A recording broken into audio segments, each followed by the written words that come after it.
to make more of a political statement. I mean, they were really trying, I guess the debates around that panel were where we really saw that. Mbekis's AIDS panel, do you remember that panel where he had half were denialists and the other half were conventional scientists? And the people that were on that tried extremely hard to make the case for science, but they found that they were getting nowhere because of the conspiratorial view against science. So they'd say, but the evidence shows, and then the denialists would say, oh, but you can't trust any of that evidence, right?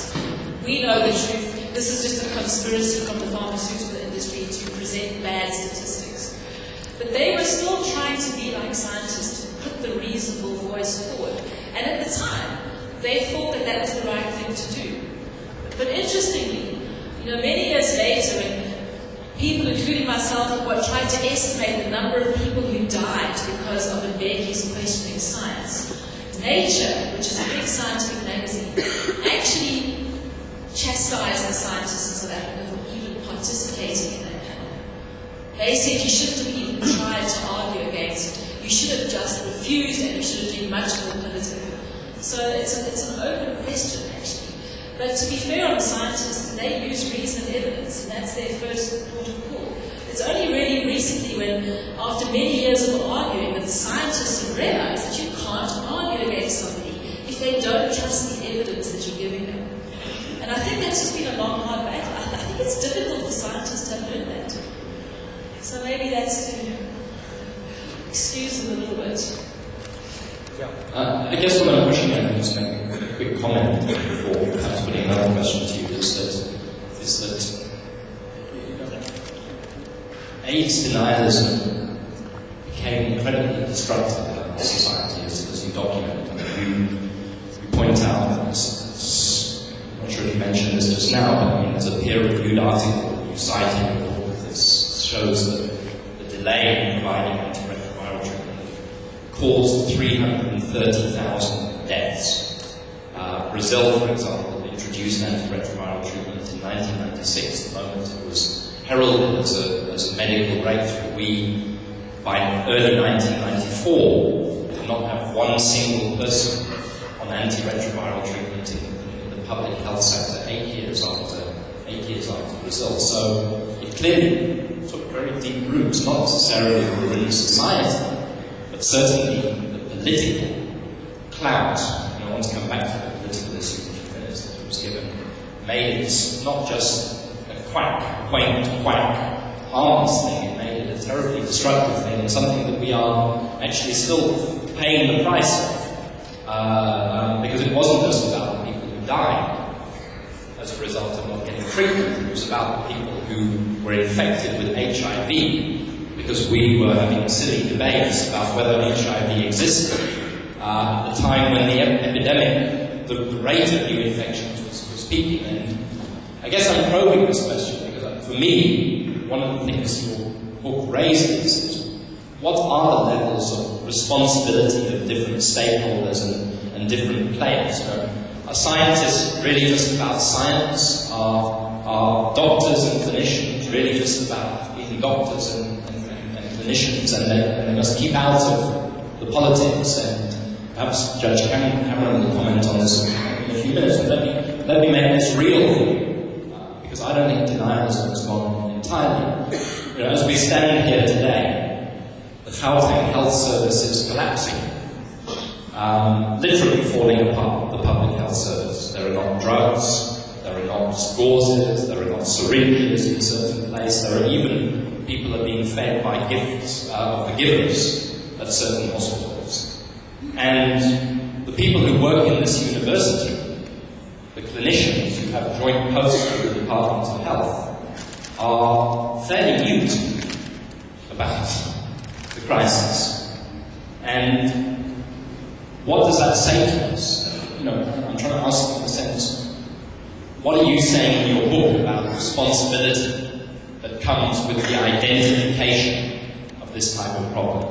And although you mentioned, again, a number of people, Helen, Jerry, Slim, Horatio, Abdul Karim, they were a sliver of the scientific community. And in fact, if I can say, because everyone is here, in some ways the first clear statement of science in response to the denialists was actually the Constitutional Court in the Hoffman judgment regarding South African Airways in the middle of 2000, because the Constitutional Court laid out in its judgment of Hoffman the science of HIV transmission and virology of HIV. So I'd like to just ruminate a little bit for a few minutes on this. I suppose the other time that scientists made a stand was the Durban Declaration, which was really important. This was the 2000 International AIDS Conference. They got up and signed en masse a statement about what HIV causes AIDS. But I agree with you. In general, the scientists are a bit thin on the ground in this regard. And the scientists that I talk about who resist denialism and AIDS conspiracy beliefs are still a small sliver. And in fact, one of the arguments I make in the book is that the people that have been most effective at doing it are people who are not in the scientific community. They're people actually, the public, people who on blogs and on the internet are defending science. And they're doing it in a much more popular manner. And they're challenging people on threads. They're getting up and marching. Those actually are the more successful defenders of science, in fact, than scientists themselves. Scientists are not that good at defending science. This is true. I'm just giving us food for thought.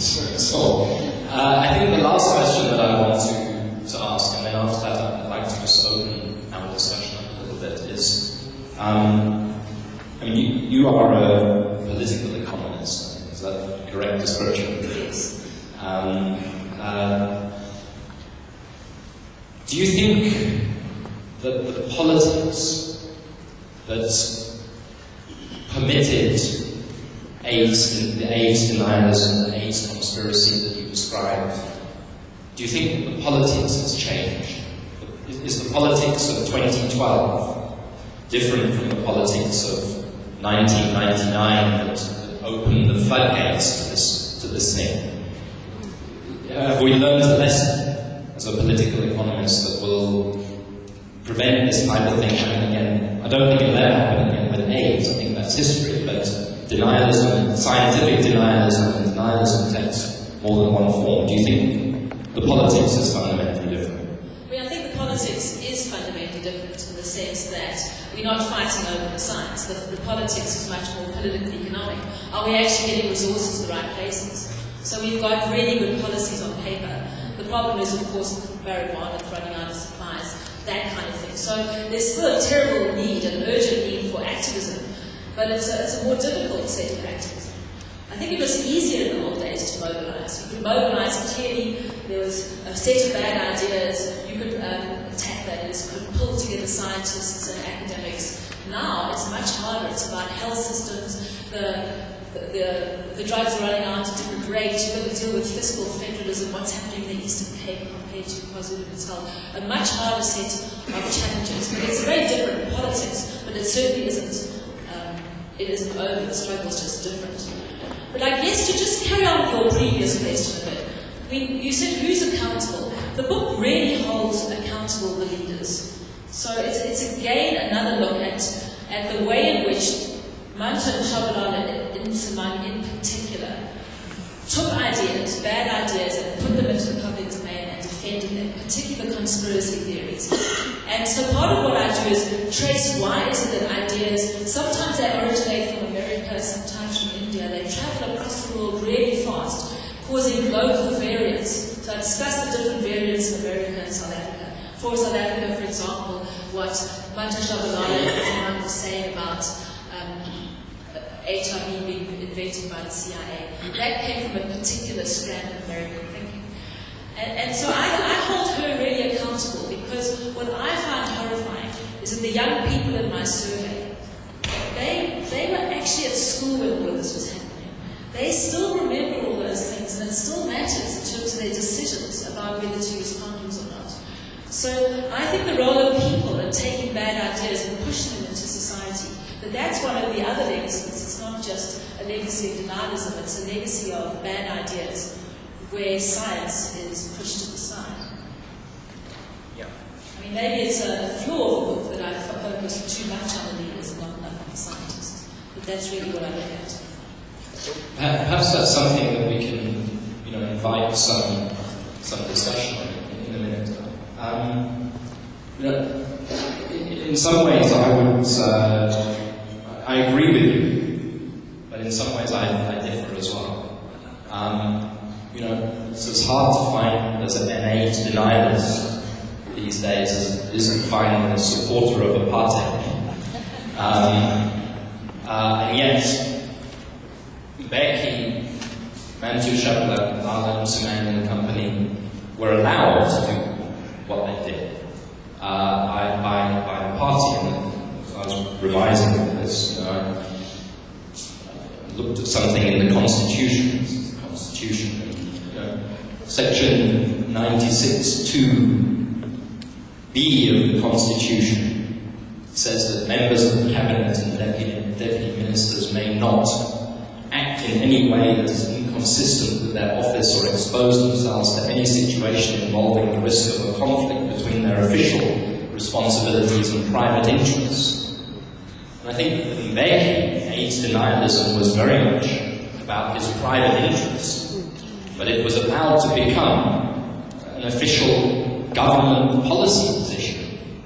And what was it that, what went wrong? See 90% of ANC, NEC members standing up and saying, you're entitled to sit in a corner and believe this, but don't impose it on the country. Don't impose it on the party.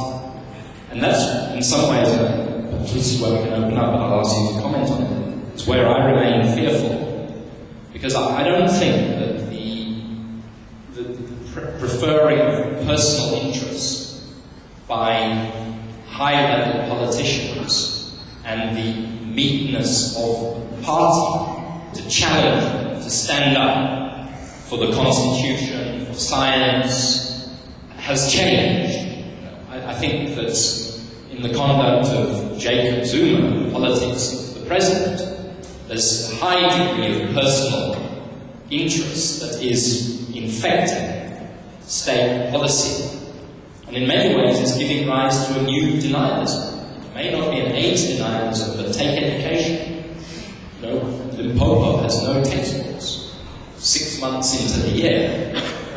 It's a science that reading books educates children. Why can we not act on the science that reading a book educates a child and prepares them for the future? So perhaps just say a few words about them, but then I'd like to just hear a little bit from our listenership. You're making points that I don't disagree with at all. They just weren't part of what I was trying to look at. Where the book does dialogue a little bit with what you are saying is really what is the role of expertise. At what point does a leader decide that his or her own judgment should trump the scientific consensus? And there is a kind of a debate in academia which I'm going to plug into, where the argument there is made that you actually ought to go along with the scientific consensus, and that to do anything else is in fact bad public office holding. So there's a discussion a little bit about that. And you're talking a bit wider than that, I think, about corruption also and mismanagement. I'm not sure that's all denialism, but those things are still there. At least we're not fighting denialism. I think AIDS denialism is gone.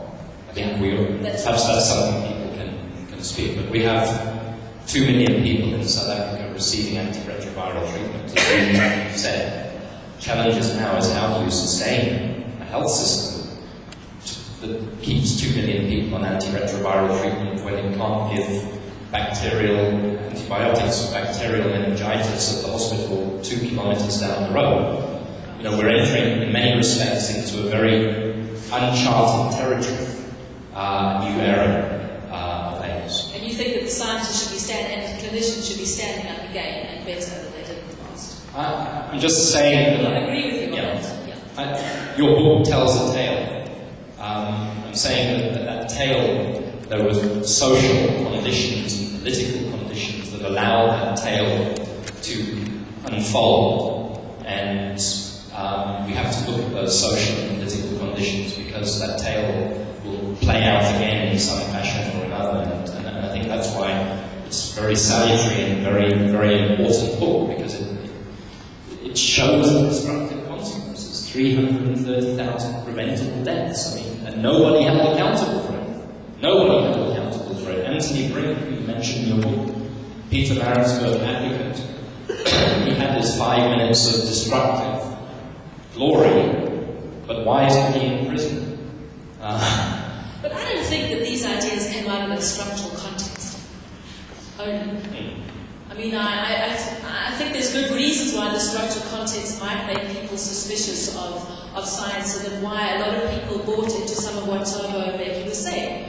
And there's a lot of literature suggesting these are reasonable beliefs. People worry about the role of poverty. They worry about the role of profit in the pharmaceutical industry. All of these are completely reasonable concerns. What the problem was is that most people didn't worry about that. It was just a few